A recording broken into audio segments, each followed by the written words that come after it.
Muy bien, hoy sí. Capítulo 7, versículo 9 en adelante dice: después de esto miré y apareció una multitud tomada de todas las naciones, tribus, pueblos y lenguas. Era tan grande que nadie podía contarla. Estaban de pie delante del trono y del Cordero, vestidos de túnicas blancas y con ramas de palma en la mano. Gritaban: la salvación viene de nuestro Dios, que está sentado en el trono, y del Cordero. Todos los ángeles estaban de pie alrededor del trono, ancianos y de los 4 seres vivientes.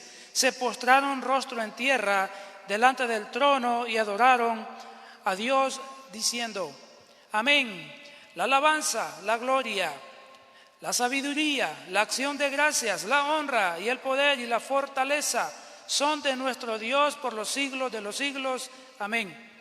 Entonces uno de los ancianos me preguntó: estos que están vestidos de blanco, ¿quiénes son y de dónde vienen? Eso usted lo sabe, mi señor, respondí. Él me dijo: aquellos son los que están saliendo de la gran tribulación. Han lavado y blanqueado sus túnicas en la sangre del Cordero. Por eso están delante del trono de Dios día y noche, le sirven en su templo. Y el que está sentado en el trono les dará refugio en su santuario. Ya no sufrirán hambre ni sed, no los el sol, ni ningún calor abrasador. Porque el Cordero que está en el trono los pastoreará y los guiará a fuentes de agua viva, y Dios les enjugará las lágrimas de sus ojos. Lo que estamos viendo en el capítulo 7 del libro de Apocalipsis, como título es la salvación en medio de la gran tribulación. Salvación en medio de la gran tribulación. Y en este pasaje, que realmente desde el versículo 1 hasta el versículo 17, lo que tenemos acá es que hay 2 grupos de personas que no sufrirán la ira de Dios y del Cordero. 2 grupos de personas que no sufrirán la ira de Dios y del Cordero, para que sepamos que en la gran tribulación habrá salvación. En la gran tribulación habrá salvación.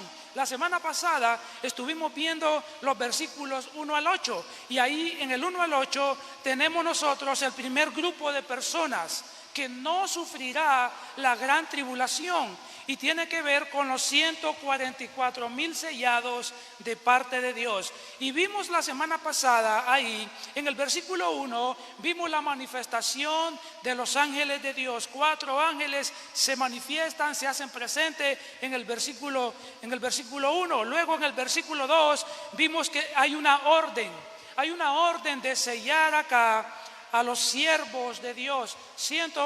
Hay un ángel que aparece ahí, 2 al 3, que va a sellar a los que no sufrirán la gran tribulación. Este primer grupo de personas que no va a sufrir la gran tribulación. Luego vimos en el versículo 4 al 8 quiénes son esos 144,000 personas que no van a sufrir la gran tribulación en el día final. Es un juicio que viene de parte de Dios, pero no sufrirán la ira de Dios. ¿Quiénes son? Versículo 4 al 8, son 144,000 judíos que van a ser sellados en el día final, cuando la iglesia ha sido arrebatada, cuando la iglesia ha sido llevada al cielo. En ese instante se derramará sobre la tierra los juicios de la ira de Dios sobre todas las personas que quedan acá. ¿Quiénes son los que quedan?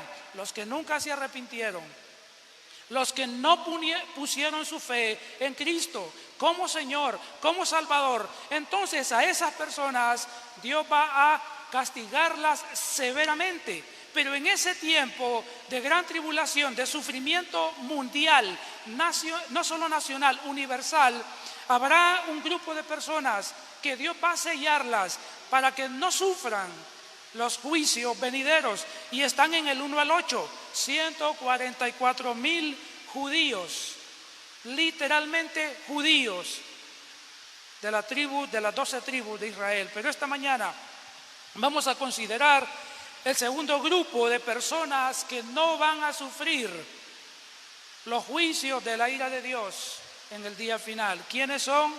Son las multitudes que morirán por su fidelidad a Dios. Repito, ¿quién es el segundo grupo que no va a sufrir los juicios de Dios? Las multitudes que morirán por su fidelidad a Dios. Versículos 9 hasta el versículo 17. Entonces vamos a considerar este segundo grupo, y lo que vamos a ver acá es que vamos a ver dos partes la sección del versículo 9 al 17. Y vamos a ver la primera parte, que estas multitudes son de todas las partes de la tierra. Las multitudes del segundo grupo que no va a recibir la ira de Dios, los juicios de Dios en el día final, son personas de todas partes de la tierra. Observe el versículo 9, lo que dice. Y dice: después de esto miré, y apareció una multitud tomada de todas las naciones, tribus, pueblos y lenguas. Era tan grande que nadie podía contarla. Estaban de pie delante del trono y del Cordero, vestidos de túnicas blancas y con ramas de palma en la mano. Lo que tenemos acá, hermanos, en el versículo 9 hasta el 17, y empezando específicamente en el versículo 9 que hemos leído, hay un contraste, hay comparaciones acá. ¿Cuáles son los contrastes o las diferencias que vamos a encontrar acá en el versículo 9? Encontramos acá, hermanos, que en los versículos 1 al 8 hay un grupo de personas, 144,000 personas. Y luego en el versículo 9, él dice lo siguiente. En el versículo 4 él dijo: oí. El apóstol Juan dice: oí, versículo 4. Pero en el versículo 9 él dice: después de esto miré. ¿Qué es lo que significa? Lo que significa es que él está viendo una visión distinta. Él está viendo una visión diferente a lo que vio en el versículo 1 hasta el versículo 8. ¿Y qué es lo que él miró diferente? Él dice: después de esto miré, y apareció una multitud tomada de todas las naciones, tribus, pueblos y lenguas. Ahora él ve algo diferente. En el versículo 1 al 8, un grupo específico, tribus de Israel. Versículo 9, es de todas las naciones de la tierra. Y entonces acá él nos está diciendo que hay un grupo de personas que pertenece a todas las nacionalidades del planeta Tierra.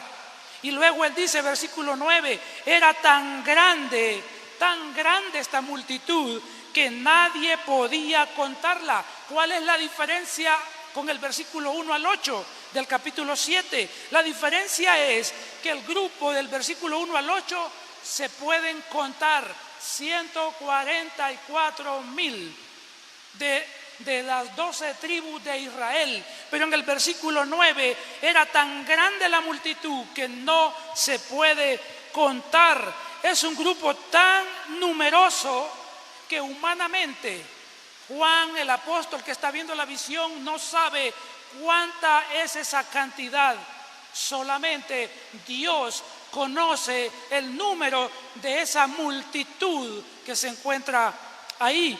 Y él dice, versículo 9, esta gran multitud que nadie puede contar, estaban de pie delante del trono y del Cordero. Aquí hay otra diferencia aquí. En los versículos 1 al 8, la multitud de los 144,000 están en la tierra.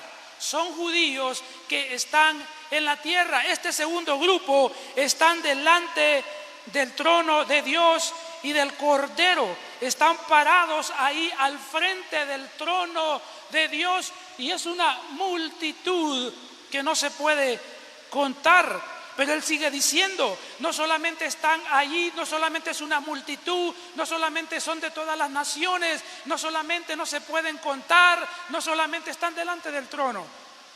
Él dice, y están vestidos de túnicas blancas y con ramas de palmas en la mano. 9.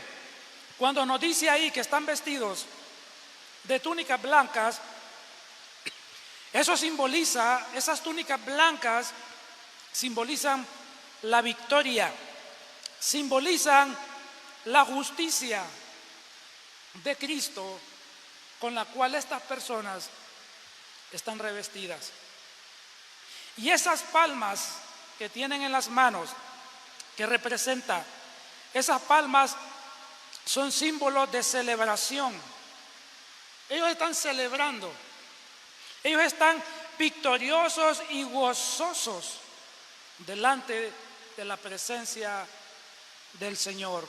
Lo que representa aquí esa imagen entonces que tenemos ahí, hermanos, es que están en la presencia de Dios con júbilo, con alegría. Y esta es una imagen que es tomada del Antiguo Testamento. Es una imagen que viene del libro de Levíticos en el capítulo 23. Observe usted, esta es una imagen parecida a lo que nosotros encontramos en el libro de Levíticos 23 y el versículo 40. Y dice así: el primer día, es un mandato que Dios estaba dando acá, y dice: el primer día tomarán frutos de los mejores árboles, ramas de palmera, de árboles frondosos y de sus sauces, de los arroyos, y durante 7 días se regocijarán en la presencia de su Dios. De este pasaje se toma la imagen que estamos viendo en Apocalipsis 7:9. Esa celebración con palmas en la mano está representando entrar a la presencia de Dios con júbilo y con alegría. También esa imagen nos recuerda la entrada triunfal de Jesús a Jerusalén en la fiesta de la Pascua, como lo dice el libro de Juan en el capítulo 12 y en el versículo 13. Nos recuerda también la imagen de Jesús entrando a Jerusalén, y el Evangelio de Juan en el capítulo 12 y en el versículo 13 nos dice lo siguiente: 12:12, San Juan 12:12 al 13. Al día siguiente, muchos de los que habían ido a la fiesta se enteraron de que Jesús se dirigía a Jerusalén.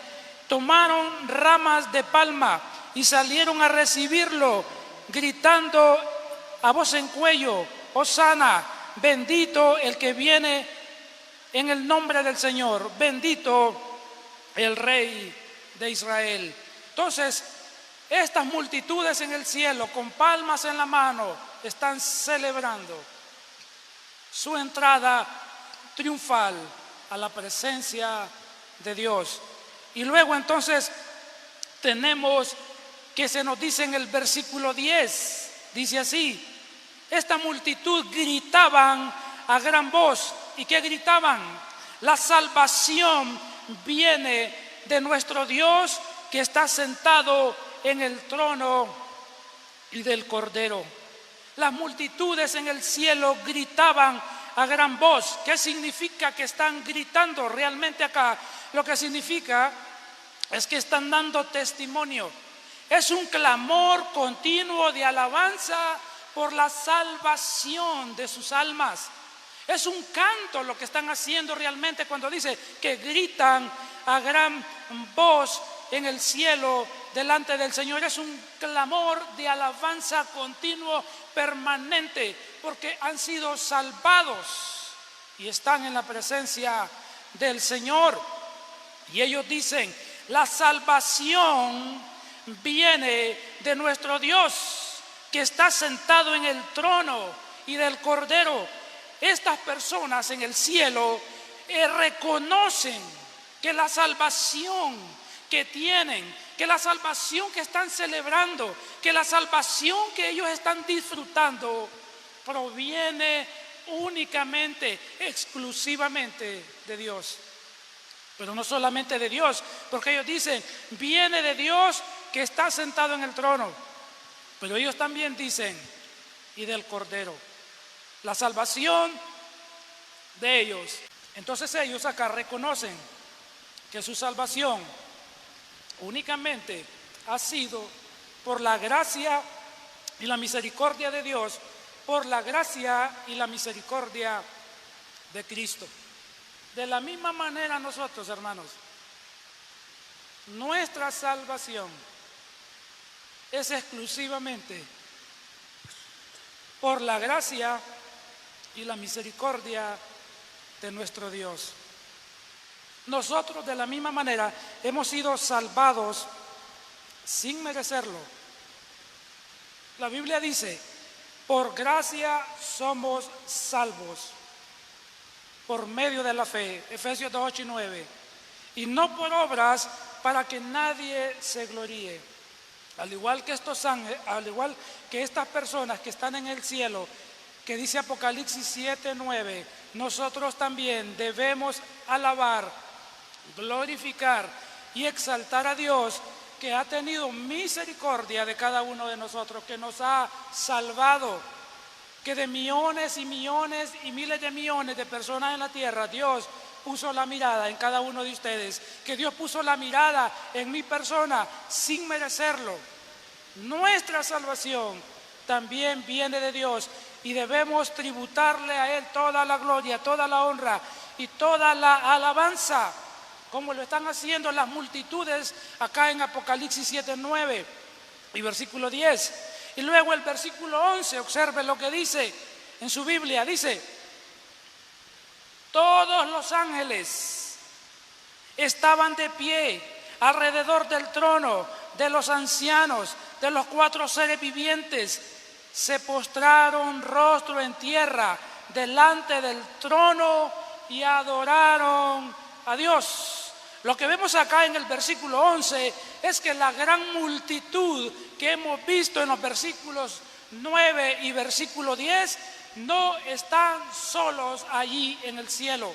El versículo 11 nos dice que hay una multitud de ángeles ahí, que se une a la alabanza, que se une a la adoración a Dios en el cielo.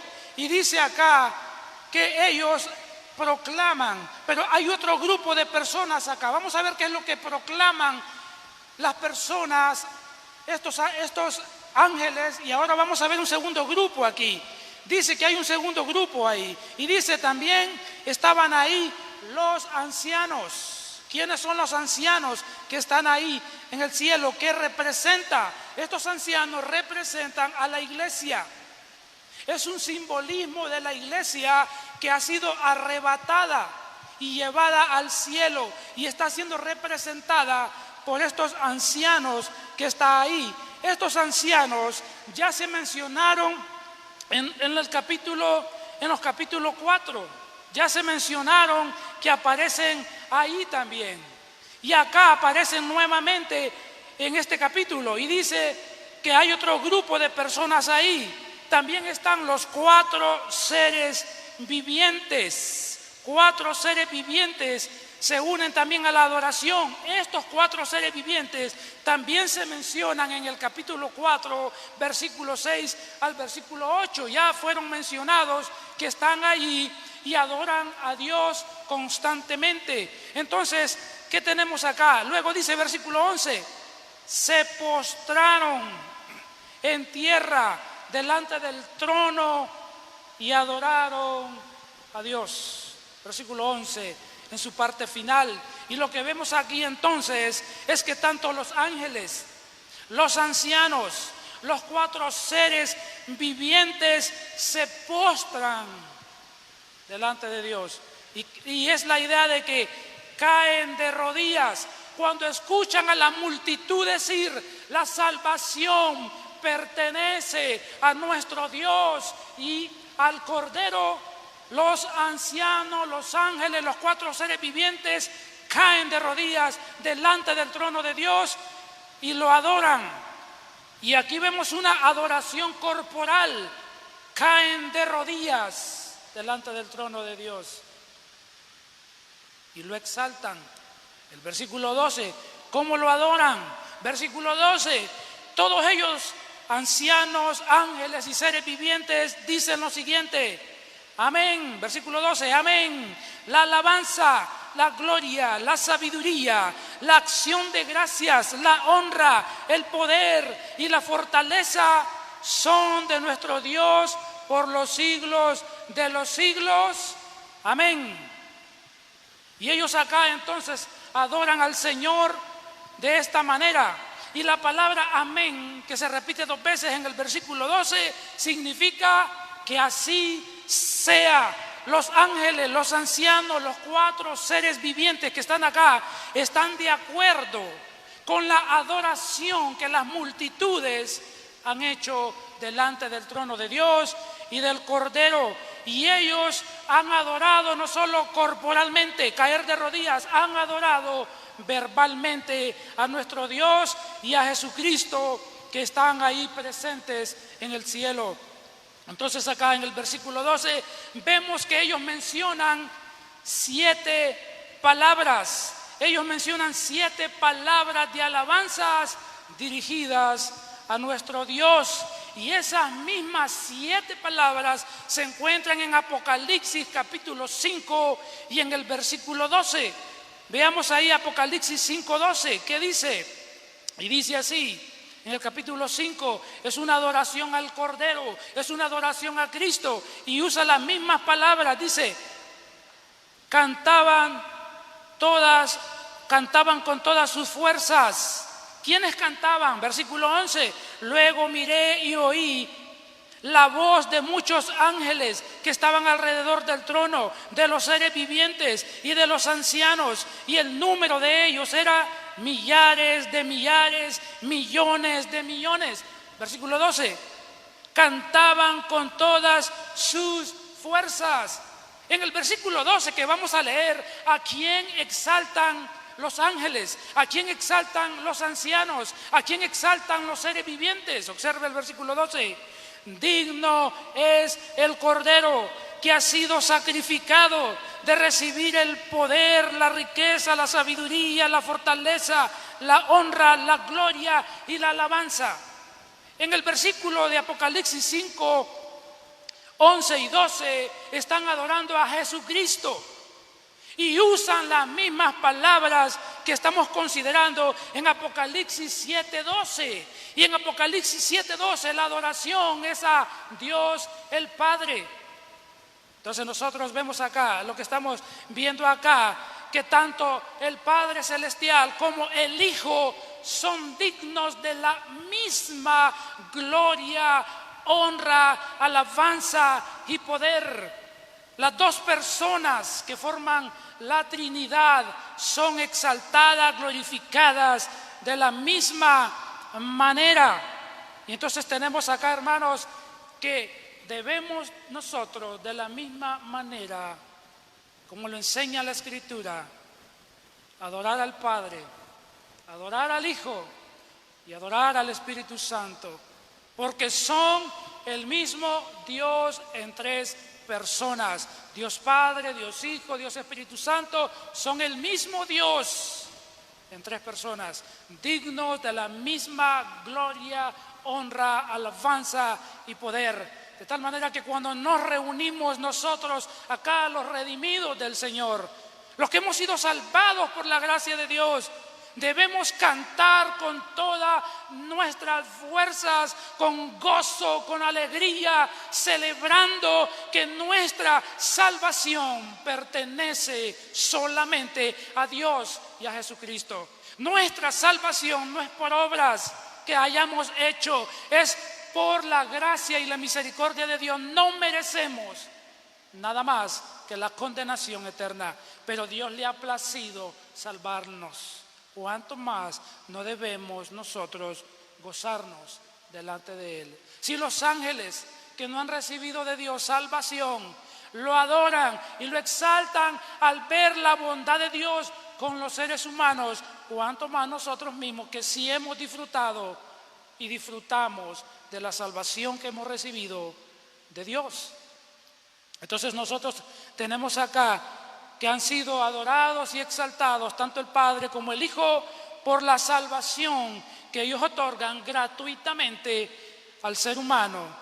Luego nosotros ahora encontramos, hermanos, la segunda parte acá La segunda parte de las multitudes que morirán por su fidelidad a Dios. Y la segunda parte es que estos son los que fueron salvados de la gran tribulación.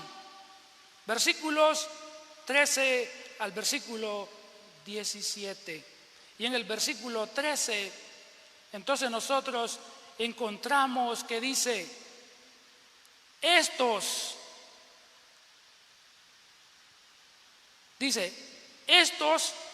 entonces uno de los ancianos me preguntó, esos que están vestidos de blanco, ¿quiénes son y de dónde vienen? Surge una pregunta en el versículo 13. Esa multitud que no se puede contar, que son de todas las naciones, tribus, lenguas y pueblos, que están ahí, que están con palmas y ramas en sus manos, celebrando, diciendo, nuestra salvación pertenece a Dios y al Cordero. En el versículo 13, uno de los ancianos pregunta a Juan, ¿y estos quiénes son y de dónde vienen? Hay una pregunta de este anciano. Este anciano es uno de los ancianos de los 24 ancianos mencionados en el capítulo 4, versículo 4. En el capítulo 4 y el versículo 4 dice así: rodeaban al trono otros 24 tronos en los que estaban sentados 24 ancianos vestidos de blanco y con una corona de oro en la cabeza. Y estos que están mencionados en el capítulo 4 y luego en el versículo 10 de Apocalipsis 4:10 dice, los 24 ancianos se postran ante él y adoran al que vive por los siglos de los siglos y rendían sus coronas delante del trono. Estos 24 ancianos que están acá aparecen acá en el capítulo 7 y uno de estos está haciendo la pregunta al apóstol Juan y le dice, ¿quiénes son estos que están cantando? ¿De dónde vienen? Y lo que vemos acá, hermanos, entonces es que este otro grupo, capítulo 7, 9 al 13, es un grupo distinto a los versículos 1 al 8. Tengo que remarcar eso, porque muchos enseñan que los versículos 1 al 8 son los mismos del versículo 9 al 17, y no es así. Versículo 1 al 8 son de las 12 tribus de Israel y están en la tierra en los días de la gran tribulación. 9 al 17 es otro grupo diferente que está en el cielo y se va a explicar entonces acá en el versículo siguiente. Entonces acá estas personas son un grupo distinto de redimidos. La iglesia no es la iglesia, este grupo. La iglesia fue arrebatada antes de que estos juicios que estamos describiendo en los capítulos 6 de Apocalipsis hacia adelante están cayendo. La iglesia ha sido arrebatada y la iglesia no está en la tierra. Pero este grupo, ¿quién es? ¿Quién es? Y el versículo 13 surge la pregunta, versículo 14. Dice, eso usted lo sabe, mi Señor. Respondí. Él me dijo, aquellos son los que están, mire, saliendo de la gran tribulación. Han lavado y blanqueado sus túnicas en la sangre del Cordero. Cuando Juan respondió a este anciano, cuando le dijo, Señor, usted lo sabe, Juan no sabe la respuesta, eso es lo que nos indica, pero el anciano, como vemos acá, le da la respuesta y le dice, ¿quiénes son estas personas? Y le dice que estos son los que están saliendo de la gran tribulación. Esa multitud que está adorando en el cielo está saliendo de la gran tribulación. ¿Qué indica que están saliendo de la gran tribulación? Indica, hermanos, que habrá salvación para los que crean en Cristo en el día final. Habrá salvación en el día final, en medio de los juicios de Dios que vendrán sobre toda la tierra. Oiga bien, toda la tierra va a experimentar los juicios de Dios. Y en medio de esos juicios habrá salvación. Dios será misericordioso. Dios tendrá misericordia del que crea en Cristo, del que se arrepienta. Por eso las multitudes están cantando en el cielo, porque tuvieron oportunidad de arrepentimiento en esos días. Y estos están saliendo de la gran tribulación. Y esta gran tribulación que tenemos acá, hermanos, indica que no ha habido en la tierra a nivel nacional, mundial, no ha habido sufrimiento, no ha habido tribulación como la que habrá en esos días. Será algo sin precedentes. Por eso dice ahí, gran tribulación. No solo dice tribulación. Usted y yo a veces pasamos tribulaciones, luchas personales, familiares, de todo tipo. Pero en ese día será la gran, por eso tiene ese término, gran tribulación. Porque será la tribulación más grande que el mundo experimentará a nivel mundial. Y en ese tiempo de sufrimiento mundial habrá salvación. Es algo sin precedentes, es algo de lo que nuestro Señor Jesucristo ya lo había anunciado.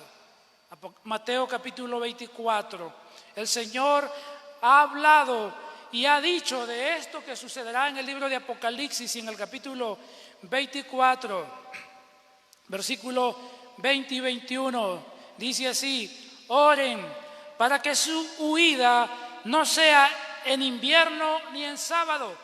Esta profecía se está dando al pueblo de Israel. Repito, Israel experimentará la gran tribulación.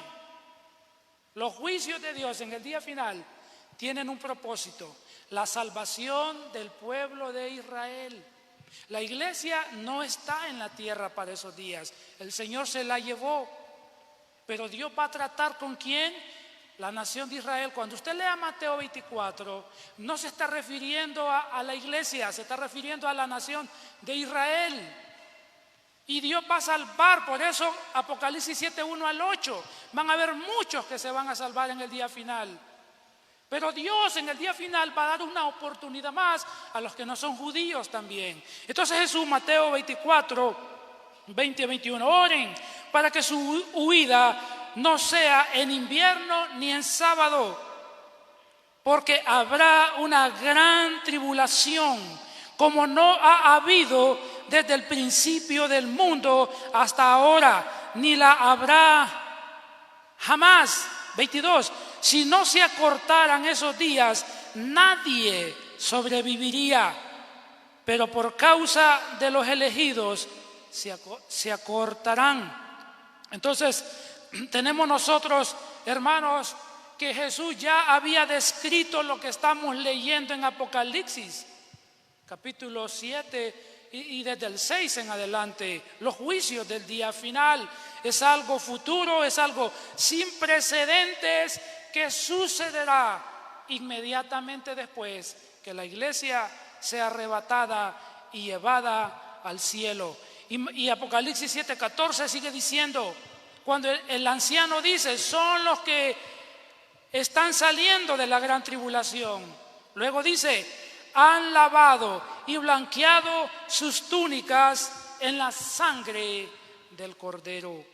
Esto representa que estas personas se han arrepentido de sus pecados, han creído en Jesucristo como su Señor y como su Salvador, y sus vidas espirituales han sido purificadas, han sido lavadas de todos sus pecados.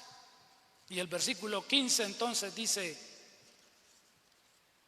por eso están delante del trono de Dios y día y noche le sirven en sus templos, Cuando dice el versículo 15, por eso esa frase indica que la razón por la que estos creyentes están saliendo de la gran tribulación y que ahora se encuentran delante del trono de Dios es porque fueron perdonados de sus pecados, porque nadie puede estar delante de Dios si no es por los méritos de Jesucristo puestos a nuestro favor o a su favor. Nadie. Y ellos dicen, esa es la razón por la que están delante del trono de Dios. Y luego dice, versículo 15, y día y noche le sirven. Entonces acá tenemos que estas personas en el cielo, están en el cielo y están aptas para servir al Señor y lo sirven día y noche. Pregunta, ¿hay día en el cielo? ¿Hay noche? ¿Hay tiempo que transcurre? No hay. Dios vive en lo que se le llama un presente eterno. El tiempo no transcurre en la presencia de Dios. Pero cuando nos dice acá que están ahí y sirven día y noche, eso significa que en el cielo, hermanos, ellos servirán a Dios de manera continua y permanente y para siempre. Servirán a Dios permanentemente y continuamente por toda la eternidad en el cielo. Ellos servirán al Señor ahí y estarán con Él en su templo. ¿Qué es el templo? Significa aquí el cielo. Estarán con Dios para siempre y le servirán por toda la eternidad. Y luego dice aquí el versículo 15, y el que está sentado en el trono le dará refugio en su santuario. Tenemos acá entonces que Dios está prometiendo acá que protección del peligro. Dice, dará refugio en su santuario. Tiene la idea de extender una tienda de campaña y habitar en ella. Cuando dice extenderá su refugio o su santuario. Está hablando acá de protección. Hermanos, lo que representa acá esta imagen es la presencia protectora del Señor, como Dios lo había prometido en el libro de Ezequiel, en el capítulo 37. Observe usted esta promesa que se encuentra en el libro de Ezequiel, en el capítulo 37, versículo 26, 37 y 26 nos dice lo siguiente, 37, 26, 27, y dice, y haré con ellos un pacto de paz, y será un pacto eterno, haré que se multipliquen, y para siempre colocaré mi santuario en medio de ellos, habitaré entre ellos, y yo seré su Dios, y ellos serán mi pueblo. Y cuando mi santuario esté para siempre en medio de ellos, las naciones sabrán que yo, el Señor, he hecho de Israel un pueblo santo. Era una promesa a Israel en el Antiguo Testamento y se extiende a los redimidos de Cristo. Está hablando de protección. Cuando Dios dice que extenderá su santuario, lo que significa que estos creyentes, hermanos, fueron perseguidos y asesinados en la tierra. ¿Por qué están en el cielo adorando? Porque en los tiempos de la gran tribulación ellos fueron perseguidos y asesinados por su fe en manos del anticristo y de sus seguidores. Y ahora disfrutarán para siempre de la protección de Dios en su santuario celestial, lejos de todo sufrimiento. En el día final, los que crean en Cristo serán perseguidos y asesinados. Pero al morir, llegan al trono de Dios, a la presencia de Dios en esos días finales.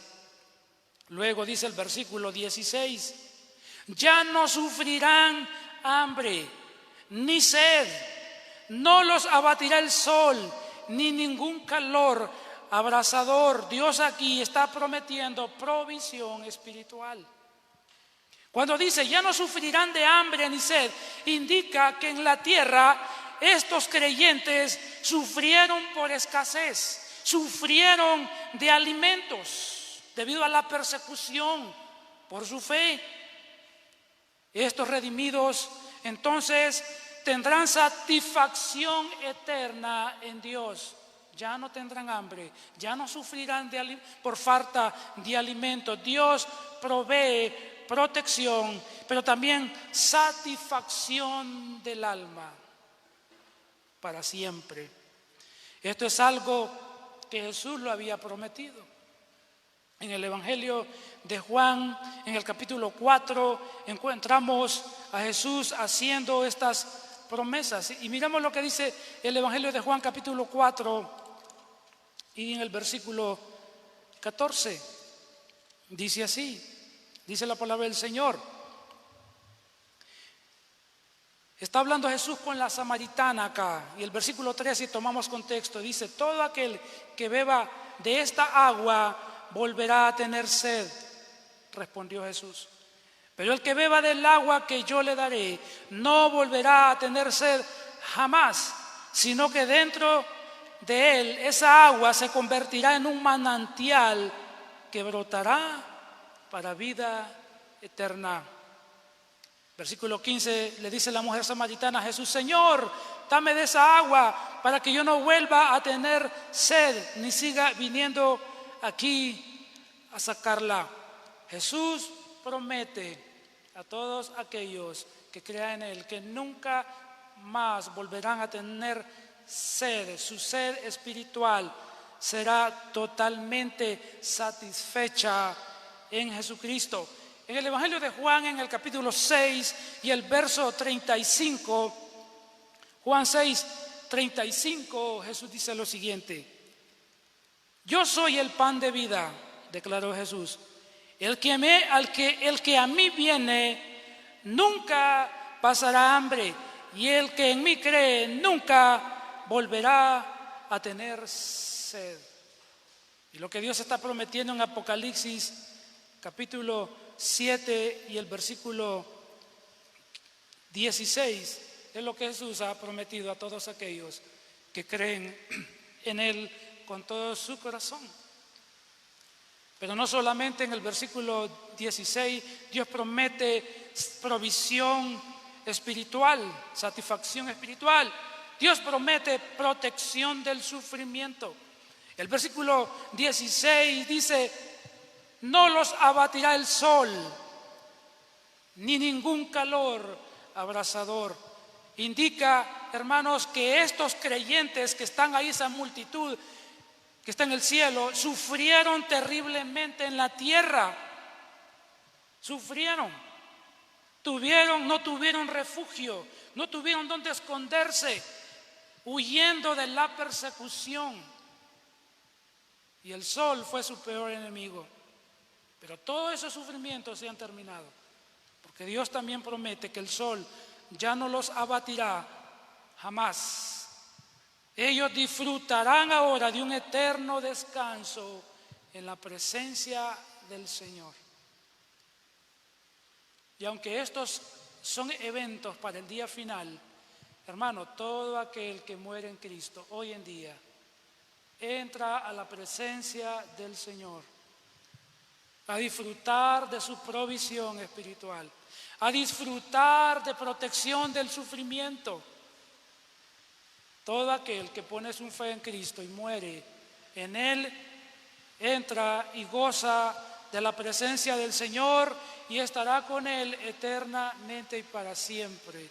No así aquel que muere sin Cristo, sin arrepentirse, sin poner su fe en Él y muere. No podemos decir descansa en paz, porque no es verdad.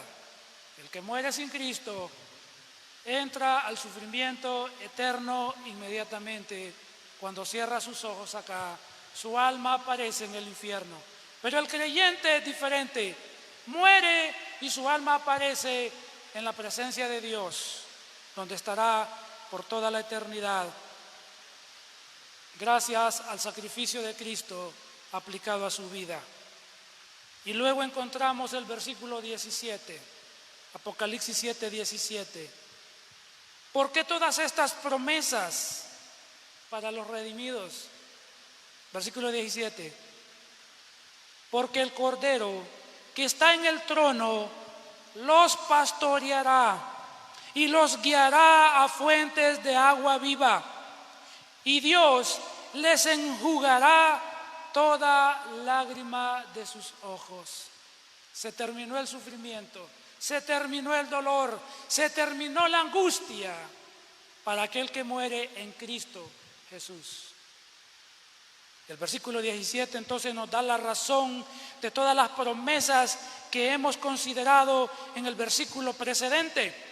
Y todas estas promesas se llevarán a cabo porque Cristo, que está en medio del trono de Dios, será el pastor, será el proveedor para los redimidos. La Biblia nos dice, hermanos, que Jesús es el buen pastor. Juan 10, versículo 11, Jesús dice, yo soy el buen pastor. En el libro de Hebreos, en el capítulo 13 y en el versículo 20, se dice ahí que Jesús es el gran pastor de las ovejas. Y en el Salmo que tenemos nosotros, en el Salmo 23, Jesús, hermanos, es el pastor del Salmo 23. ¿Qué dice el Salmo 23? Jehová es mi pastor, nada me faltará, y en lugar de delicados pastos me hará descansar, junto a aguas de reposo me pastoreará.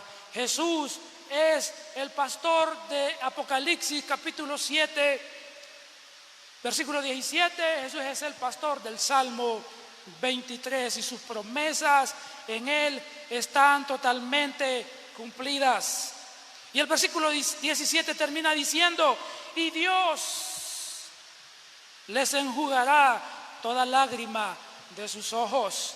Después de mucho sufrimiento en esta vida, por su fidelidad a Dios y a Cristo, serán eternamente consolados por Dios. Ya nunca más experimentarán el sufrimiento, ya nunca más tendrán que llorar por la decepción, por el sufrimiento que pueda uno experimentar en esta tierra, porque Dios ha prometido eliminar las lágrimas.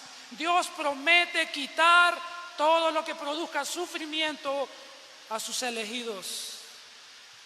Entonces tenemos acá las promesas de Dios para nuestra vida esta mañana también.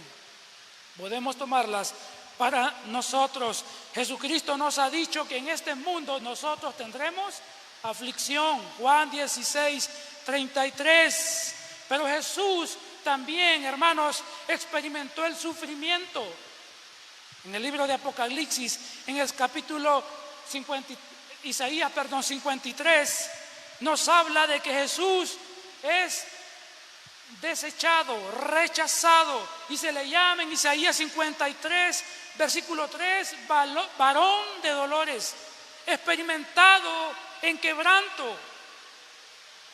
Jesús también experimentó sufrimiento, pero también Él nos ha dejado el ejemplo y el modelo para que nosotros podamos enfrentar nuestros sufrimientos aquí en la tierra. Y la Biblia lo dice en 1 de Pedro 2, 19 al 21, que Él nos ha dejado ejemplo para que sigamos sus huellas y sepamos cómo enfrentar el sufrimiento.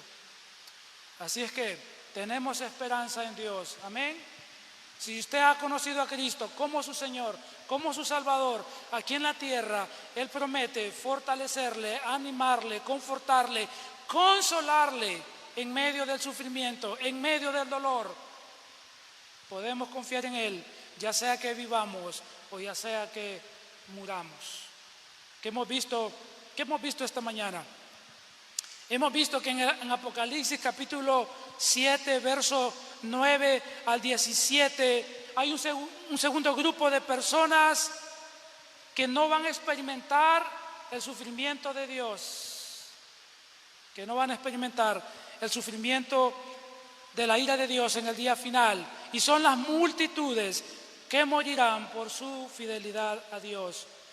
Los que crean en el día final serán perseguidos y serán asesinados por su fe en Cristo, pero no experimentarán la ira de Dios.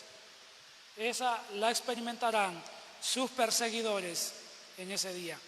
Vamos a orar.